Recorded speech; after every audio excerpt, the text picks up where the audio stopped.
Kita lanjutkan untuk materi titrasi redox dengan penjelasan yang selanjutnya, yaitu indikator titrasi redox. Indikator untuk titrasi redox itu bisa digunakan beberapa macam. Yang pertama, bentuk oksidasi atau reduksinya bisa merupakan indikator itu sendiri. Jadi untuk titrasi reaksi oksidasi maupun reduksi ada senyawa yang dinamakan autoindikator. Contohnya adalah kalium permanganat atau KMnO4 yang pada saat titik ekivalen akan memberikan warna merah seulas. Kemudian ada cerium sulfat yang berwarna kuning dan iodium yang berwarna coklat direduksi menjadi senyawa yang tidak berwarna, sehingga sebelum titik ekivalen dan setelah titik ekivalen titrannya ini akan memberikan perbedaan warna sehingga disebut autoindikator. Yang kedua, digunakan indikator spesifik, yaitu contohnya indikator kanji. Yang ketiga, kita gunakan namanya indikator redox yang dapat berbeda warna pada keadaan tereduksi dan keadaan teroksidasi. Contohnya ada di fenilamin dan feroin. Kemudian untuk contoh titrasinya, yang pertama ada titrasi permanganometri. Ini untuk penetapan kadar suatu reduktor dengan dioksidasi menggunakan larutan standar KMnO4. Jadi larutan standarnya adalah KMnO4, makanya disebut permanganometri, dan titrasinya dalam suasana asam. KMnO4 sendiri merupakan oksidator kuat dengan harga yang murah, tidak memerlukan indikator karena bersifat autoindikator, memiliki warna ungu, dapat tereduksi dan terurai oleh cahaya serta zat organik, sehingga penyimpanannya harus dijauhkan dari cahaya matahari dan juga zat-zat organik yang dapat mereduksi KMnO4. Permanganometri ini untuk KMnO4 ini bilangan oksidasinya bisa 2, 3, 4, 6, dan 7 dengan reaksi sesuai di layar ini ya. Untuk masing-masing reaksinya bisa menjadi MnO4 2-, bisa menjadi MnO2, bisa menjadi Mn3+, bisa menjadi Mn2+. Sedangkan reaksi yang digunakan untuk titrasi permanganometri itu yang MnO4- menjadi Mn2+ dalam suasana asam. Karena dalam suasana asam KMnO4 ini akan tereduksi menjadi Mn2+, jadi tidak mungkin menjadi Mn3+, MnO2 atau MnO4 2-.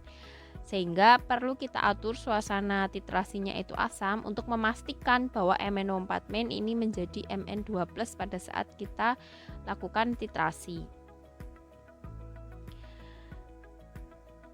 Nah, reduksi MnO4 ini berlangsung sebagai berikut. Jadi tadi kan ada macam-macam reaksinya. Nah, dalam suasana asam MnO4 ini menjadi Mn2+. Perubahan warnanya, MnO4- itu berwarna ungu, Mn2+ itu tidak berwarna. Sehingga pada saat selama titrasi maka tetesan dari MnO4 yang berwarna ungu ini akan menjadi Mn2+ yang tidak berwarna. Pada saat titik akhir titrasi, karena analitnya ini sudah habis bereaksi, sehingga MnO4 yang ditambahkan ini akan tetap berwarna ungu karena tidak berubah menjadi Mn2+. Nah, disitulah titik akhir titrasinya tercapai, yaitu warna KMnO4-nya sudah tidak berubah lagi menjadi tidak berwarna, jadi dia tetap ungu.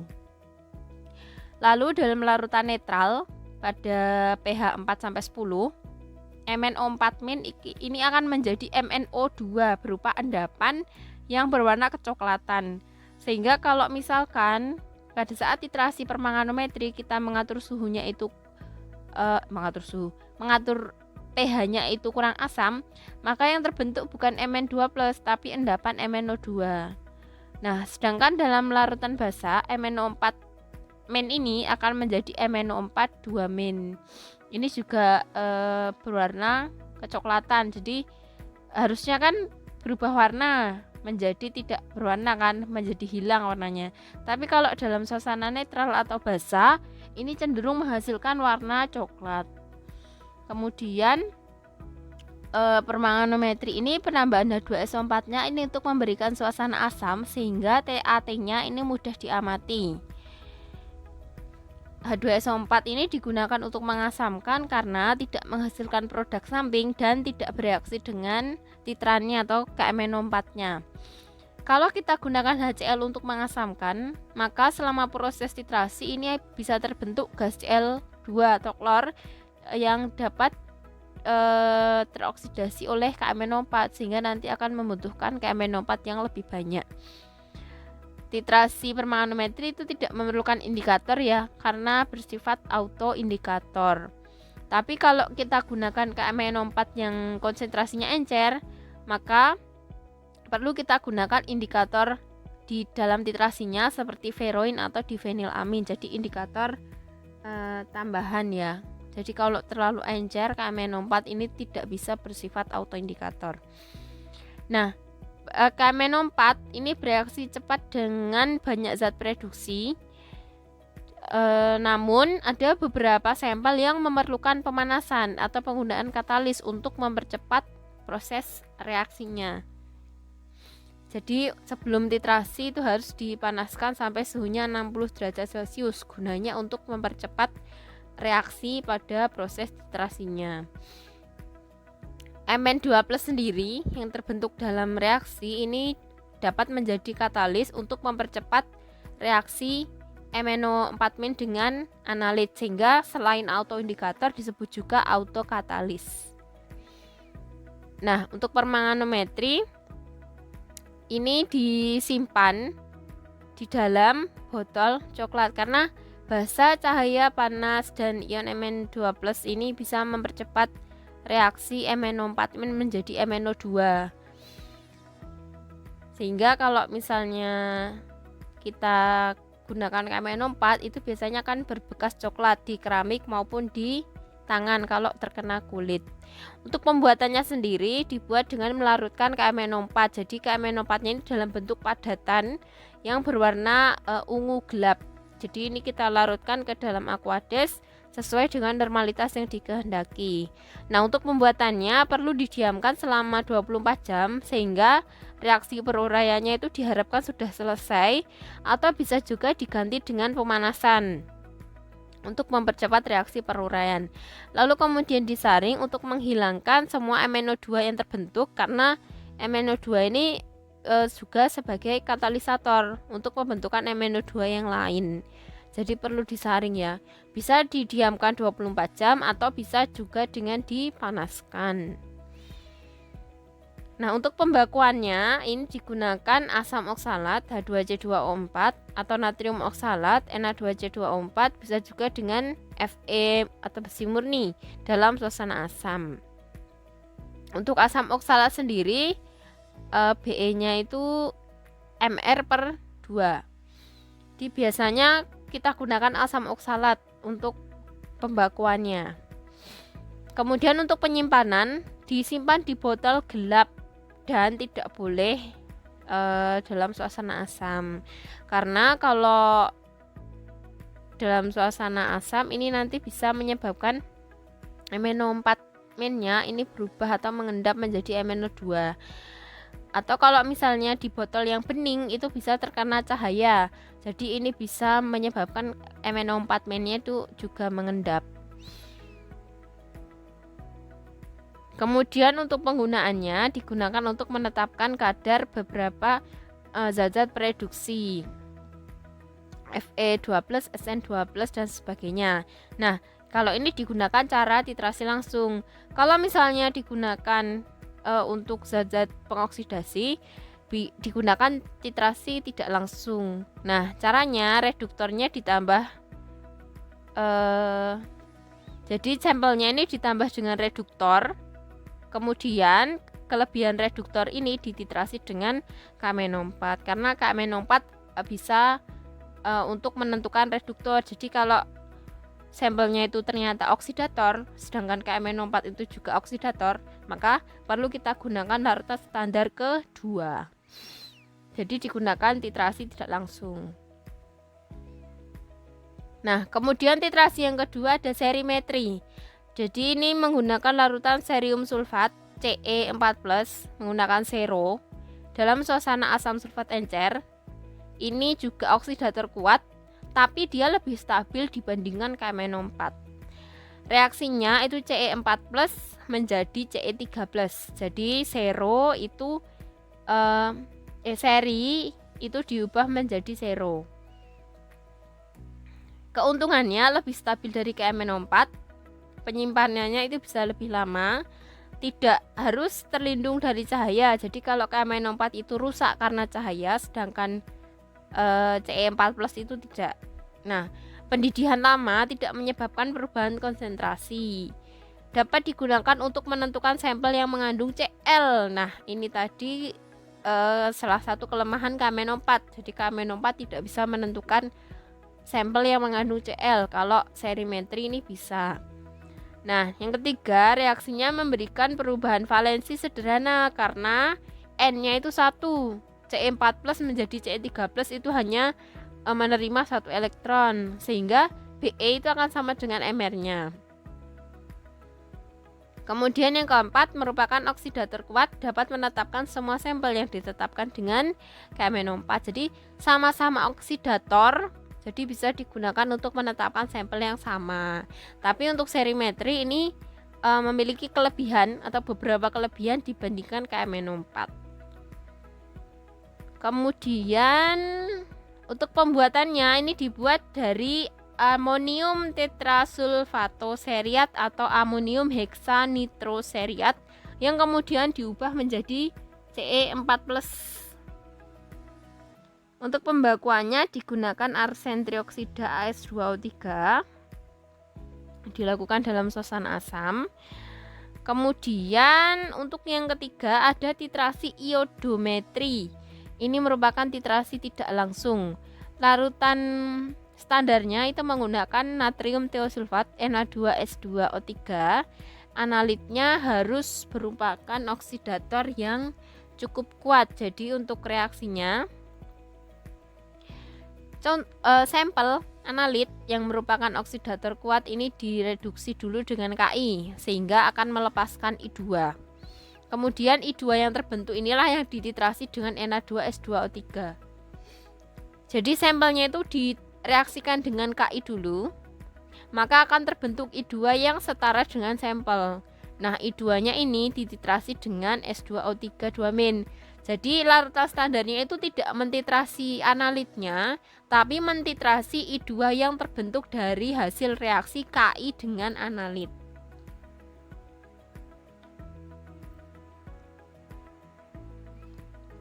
Contohnya ini ya, Cr2O7 2- ditambah I- itu dari Ki akan menghasilkan 3 I2.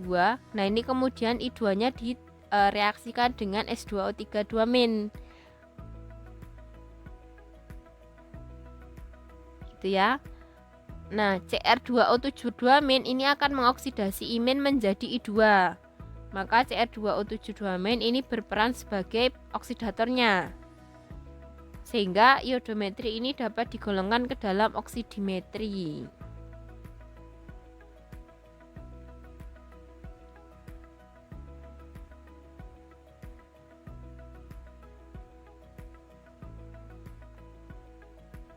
Nah, I2-nya ini dapat menyebabkan S2O3 berubah menjadi S4O6 2- dengan cepat, sehingga reaksinya ini berjalan cepat dan bersifat khas.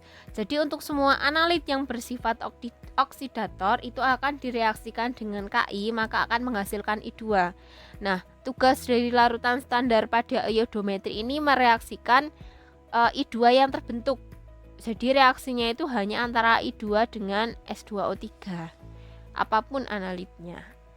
Untuk indikatornya, reaksi reduksi I2 menjadi imen oleh natrium tiosulfat ini sebenarnya memberikan perubahan warna dari coklat menjadi tidak berwarna, tapi akan sulit diamati kalau dari coklat menjadi tidak berwarna karena pasti ada transisi warnanya menjadi pudar atau coklat yang terang. Nah, untuk memudahkan pengamatan titik akhir titrasi, maka digunakan indikator spesifik, yaitu indikator amilum atau pati yang ditambahkan mendekati TAT. Nah, nanti kalau mendekati titik akhir titrasi ditambah amilum itu akan terbentuk warna biru pekat. Nah, kemudian dilanjutkan titrasinya menggunakan natrium tiosulfat, maka akan berubah warna menjadi bening tidak berwarna. Nah, pengamatan dari biru pekat menjadi bening tidak berwarna ini akan sangat memudahkan untuk mengamati titik akhir titrasinya. Nah, untuk pembuatan larutan standarnya digunakan Na2S2O3 padatan yang kemudian dilarutkan dengan warna padatannya ini bening transparan. Kalau misalnya sudah terlalu lama disimpan, ini nanti akan berwarna kuning karena terbentuk belerang. Kuning dan berbau belerang. Nah, larutan Na2S2O3 ini perlu distandarisasi karena tidak bisa didapatkan dalam keadaan murninya. Dan kestabilan larutannya ini sangat dipengaruhi oleh pH yang rendah. Ini akan menyebabkan peruraian sinar matahari, adanya bakteri Thiococcus dan pemecahan oleh asam karbonat. Jadi iodometri ini untuk larutan standar tiosulfat itu sangat mudah berubah konsentrasinya, sehingga setiap kali digunakan harus selalu distandarisasi. Untuk pembakuannya ini bisa menggunakan 3 senyawa, bisa menggunakan kalium dikromat, kalium iodat dan kalium bromat dengan masing-masing reaksinya sebagai berikut. Nah, K2Cr2O7, KiO3, KbRO3 ini semuanya direaksikan dengan Ki seperti yang saya jelaskan tadi. Nah, kalau sudah direaksikan dengan Ki, maka masing-masing akan melepaskan I2 atau iodium. Nah, I2 inilah yang dilepas inilah yang dititrasi dengan larutan natrium tiosulfat. Penggunaannya sendiri untuk menetapkan kadar dari ClO-, IO3- dan sebagainya.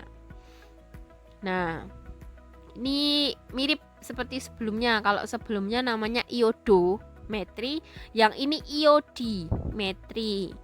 Titrasinya ini berdasarkan pada reaksi redoks dengan menggunakan I2 sebagai larutan standar. Nah, kalau iodo itu pakai larutan standar tio, kalau iodi itu pakai larutan standar I2. Nah, I2-nya ini sebagai larutan standar untuk mentitrasi sampel-sampel yang berupa reduktor.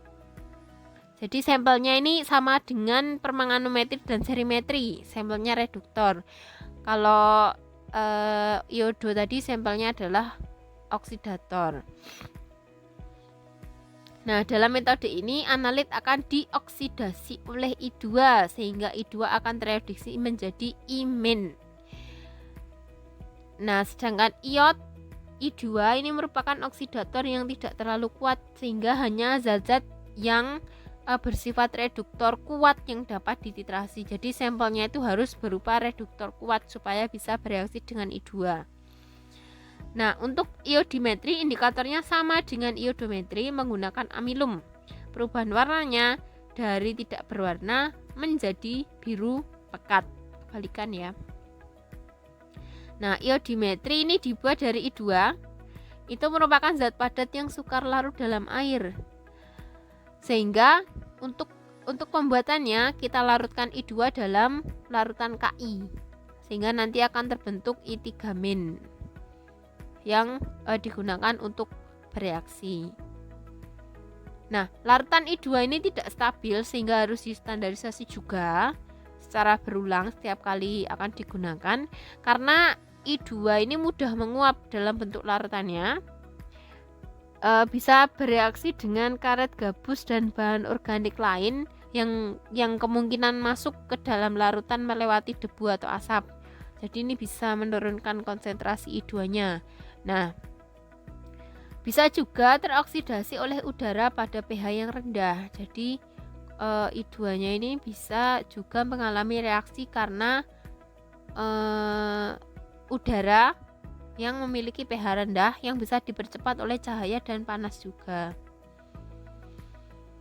Nah, untuk iodimetri ini bisa distandarisasi dengan larutan Na2S2O3 yang terstandarisasi, atau bisa juga digunakan baku primer AS2O3 pada pH yang tidak terlalu asam dan tidak terlalu basa.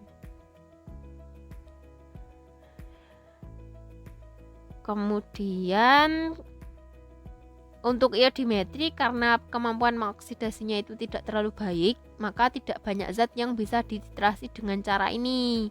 Salah satu penggunaan titrasi iodimetri ini adalah titrasi untuk menentukan bilangan iod pada sampel minyak dan lemak, juga untuk menentukan vitamin C, untuk menentukan asam askorbatnya.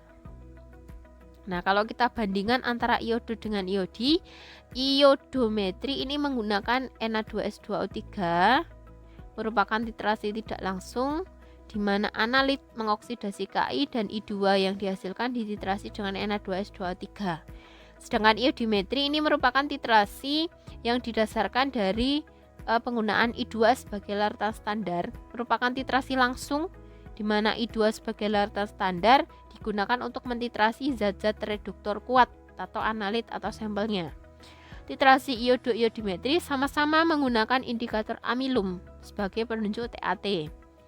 Pada iodometri yang menggunakan larutan standar natrium tiosulfat, ini indikator ditambahkan pada saat mendekati titik akhir titrasi. Sedangkan pada iodimetri, indikator bisa ditambahkan sejak awal sebelum titrasi dilaksanakan. Titik akhir dari iodometri ditandai dengan hilangnya warna biru, sedangkan pada iodimetri ditandai dengan timbulnya warna biru dari larutan yang dititrasi. Nah, sekian untuk penjelasan dari bab titrasi redoks. Terima kasih.